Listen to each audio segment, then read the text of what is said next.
जिल्हा परिषद प्राथमिक शाळा यशवंतनगर पहा विद्यार्थी मित्रांनो, आपण वाचनाचा उपक्रम नेहमीच घेतो, पण आपल्या या सुट्टीमध्ये सुद्धा त्या वाचनाचा निरंतर वाचनाचा उपक्रम चालू आहे. का बरं चालू आहे? यामुळे आपल्याला काय वाचनाची आवड निर्माण होते, वाचनाची सवय लागते आणि सुट्टीमध्ये सुद्धा आपण हे वाचन अगदी आवडीने करतो. वाचाल तर वाचा. वाचनामुळे अनेक थोर मोठे लोक खूप चांगल्या प्रकारच्या पदावर गेलेले आहेत.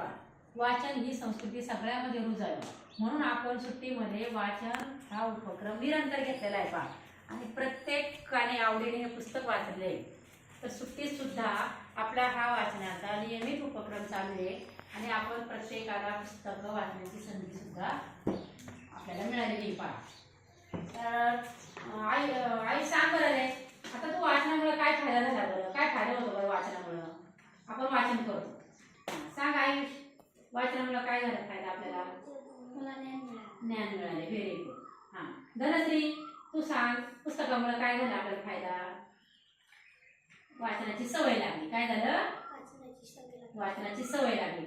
म्हणजे अशा वेगवेगळ्या प्रकारची शर्वरी सांग, वाचनामुळे काय फायदा झाला? शब्द संपत्ती वाढली. Very good. म्हणजे तुला काय जे लिखाण करायचं त्यासाठी शब्द जास्तीचे मिळाले.